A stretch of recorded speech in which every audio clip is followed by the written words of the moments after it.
Cette émission est une rediffusion. C'est pas normal. C'est pas normal. Tout ce qui n'est pas normal chez vous à la maison ou autour de vous, vous nous en parlez maintenant et on va essayer de trouver des solutions via ce canal et aller droit vers ces personnes avisées et autorisées. Monsieur Atta et Ouman Émile, le premier auditeur qui nous appelle de Kofikro. Allô? Allô? Bonjour, monsieur. Bonjour, monsieur Kofikro. Monsieur Atta. Ok, merci. Nous avons un dispatcher, mais nous n'avons pas d'ambulance. Donc, nous demandons pardon à Mme Kandia Kamara de nous faire un faveur d'ambulance. Pourquoi forcément Mme Kandia Kamara? On a appelé d'abord la première dame. Oui. Donc, nous aussi, on demande, on appelle pour demander seulement si on a reçu la part de... Ok, vous vous adressez à elle et c'est cette doléance que vous lui faites. Voilà. Merci beaucoup, cher monsieur. Merci. Monsieur Atta et Ouman Émile, premier auditeur. Monsieur Kwadio Roméo nous appelle d'Abobo. Allô? Allô, bonjour monsieur. Bonjour monsieur Kwadio, nous sommes dans la commune bouillante d'Abobo, nous vous écoutons. Oui, c'est Kwadio Roméo, je vous appelle d'Abobo. Oui. C'est la voie à partir de Hachima, l'embouteillage là. Oui. Si les gens peuvent déposer les bétons, ils ont déposé, comment dirais-je, liberté là. Pour séparer la voie là, c'est bon. Parce que les gens prennent son service. Pas plus tard qu'hier, il y a un baka qui a failli nous tuer là. Nous, on est quitté à Djamé, on venait vers le zoo là. Oui. Ils ont laissé la voie là carrément vers Hachima et puis ils ont pris les trans inverses, le chauffeur a failli nous tuer là-bas. Donc si les gens demandent une autorité compétente, si les gars peuvent diviser avec un béton, ils ont mis un Renault là, ils n'ont qu'à faire la même chose là. Vraiment, sinon on souffre. Oui. Pour éviter des dépassements. Merci. C'est ça. Mon problème, c'est ça. C'est ce qui n'est pas normal à Bobo, là, c'est ça, là. On voit un peu cette voie. À Bobo, à Djamé. Oui. La voie qui quitte à Djamé, qui passe devant Agban, Williamsville, Paillé et ensuite Merci. À partir de là, nous avons déposé les bétons, ils ont fait Liberté, là. Liberté jusqu'à Renault, là. Nous avons fait la même chose. Sinon, c'est pas normal. Les gens font ça, c'est inverse. Ils veulent nous tuer. On peut pas. On ne peut pas vivre comme ça dans un pays. Merci beaucoup, on a bien compris, monsieur, merci. On a bien compris. Merci à vous. Monsieur Kwadio Roméo, qui voudrait qu'on puisse séparer avec du béton ou même des interplans, eh bien, cette voie qui va à Bobo, qui passe par le zoo. Merci beaucoup. Monsieur Kwaku Kofi nous appelle de Sassandra. Allô? Bonjour monsieur Kwaku, nous vous écoutons depuis Sassandra. Bon, je voulais parler dans qu'à voir vraiment les prix des palmiers à huile et EVA. Parce que je veux un peu que même si l'État peut envoyer les gens un peu pour voir ce que les planteurs même, je pense que les planteurs font avant que les prix sortent là. Après, c'est un peu bien. Parce qu'ils n'en arrivent même pas à payer nos travailleurs. Aujourd'hui, le palmier à huile fait 40 francs. 40 francs, on n'arrive même pas à payer nos travailleurs. Donc, il faut que l'État voie ça. Quand vous dites qu'il faut que l'État voie ça, qu'est-ce que vous voulez concrètement? On veut qu'on augmente le prix. Oui, qu'on augmente le prix. On était à 70 francs, on est venu qu'à 40 francs. On n'arrive même pas à payer nos travailleurs. Donc, il faut qu'ils revoient les prix. Ça vous arrange pas? Vous voulez peut-être 100 francs, par exemple? Ouais, maintenant on a eu 100 francs. Même si on remonte à 70 francs comme avant, on préfère qu'aujourd'hui on a 40 francs, on n'arrive même pas à payer nos travailleurs. L'État aussi ne voit même pas notre... Il pense qu'on fait avant qu'ils donnent les prix. Donc, il faut qu'il envoie des gens pour voir les planteurs, ils dépensent quoi, ils font quoi pour qu'ils donnent les prix aussi. Et pour que vous puissiez permettre de rentabiliser. Il faut que tu vois, tu prends de la personne et puis tu as donné le prix. Mais quand tu donnes le prix, il n'y a rien. Bon, tu as donné le prix, les gens prennent comme ça. Aujourd'hui, on ne peut même pas, les chiens, on ne peut même pas comment on fait. Merci beaucoup, on a bien compris, cher monsieur. Il voudrait avoir ce prix à la hausse du palmier à l'huile chez nous en Côte d'Ivoire pour permettre aux populations, aux paysans de pouvoir rentabiliser. Monsieur Baïkoro Abbas nous appelle de Morla Dioulasso. Nous sommes dans le département de Dabakala. Allô? Bonjour Alpha. Bonjour, nous vous écoutons. C'est pas normal à Morla Dioulasso. Oui, qu'est-ce qui n'est pas normal? On dit la répétition est pédagogique. Oui, pédagogique. Oui, allons-y. Ça fait bien dit 5 ans, j'appelle, pour un collège de proximité à Morla Dioulasso. Vous n'avez pas de collège? Nos enfants souffrent à Dabakala. Ouais, vous n'avez pas de collège à Morla Dioulasso, c'est bien cela? Non. Nous sommes à 15 km de Dabakala. Nos enfants qui sont en collège à Dabakala dépassent 300 personnes. Oui. Vraiment, ils sont dans des conditions misérables. Depuis en 2014, j'appelle à la radio nationale. Dans l'émission C'est pas normal. J'ai demandé, toujours on demande aux autorités de nous venir en aide. Pendant ces années, nos cris de cœur n'ont pas été attendus.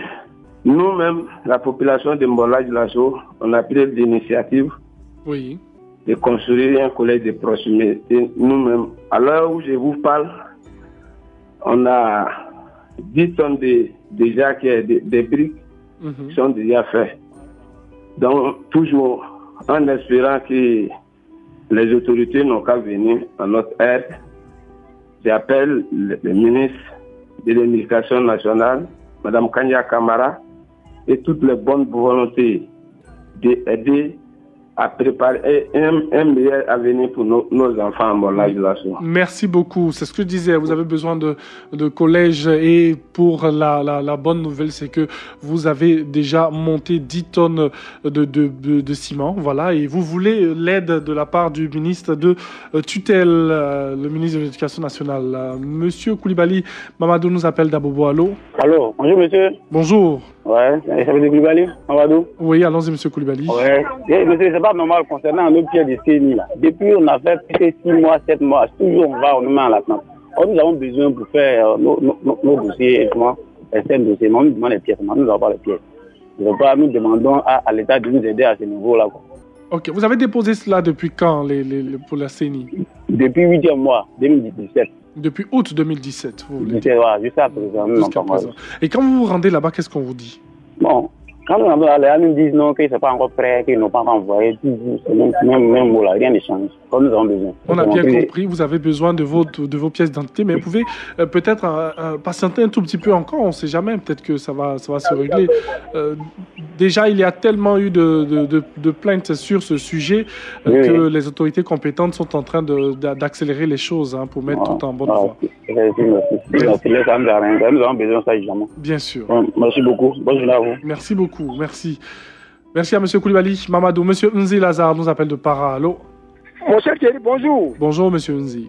Monsieur Thierry, je pense que la répétition pédagogique, je parle de la route de Djiglo Tabou qui ne trouve jamais solution. J'ai interpellé ce matin M. Begué de l'ancien, qui est notre conseil régional. Je vais lui soutenir la population. Le 21 février dernier, parce que le vice-président devait venir à Taï le 24 février. Donc, le député de Taï a eu pitié de la population de Para, a pris une machine, venu fermer les trous. Mais cela ne suffit pas, M. Thierry Rival. Donc, j'interpelle M. Begué de l'ancien de tourner face à la région de Djiglo Tabou, disons de Ningré à Tabou, parce que le département est Tabou. On s'ouvre ici, ainsi la pluie qui vient de commencer. On n'a pas de route, mon cher. Quand il y a un problème pour détruire, voilà, Djiglo, c'est un calvaire. Voilà, Tabou, c'est un calvaire. Donc, je demande pardon, le temps de Côte d'Ivoire, à l'appui de ce truc de l'ancien. Merci beaucoup. Ma préparation ce matin.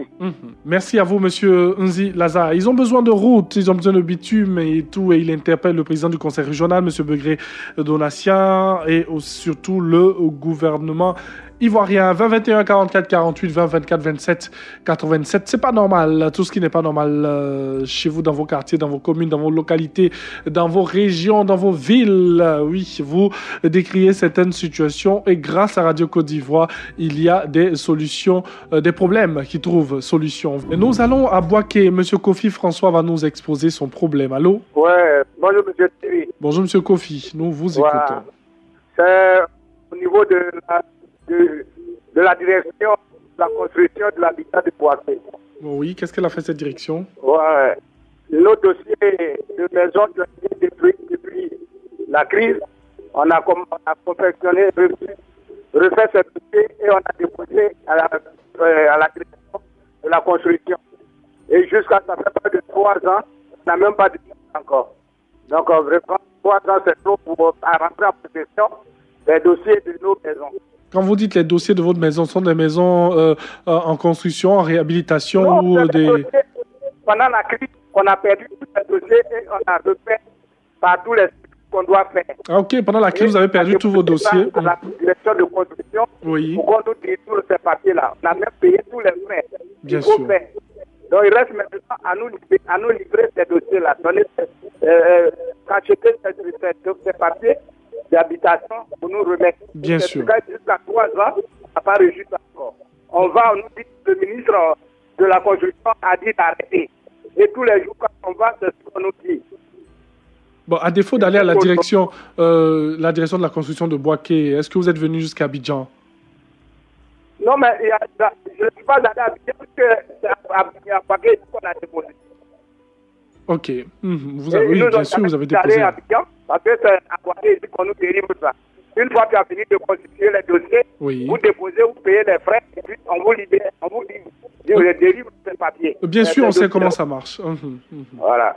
Bon, on espère que vous allez avoir des réponses à vos questions, hein, vu que depuis peu, vous n'avez pas de réponse de la part de la direction de la construction, la direction régionale, on va dire comme ça.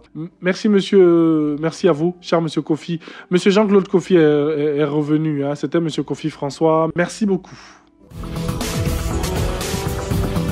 C'est pas normal.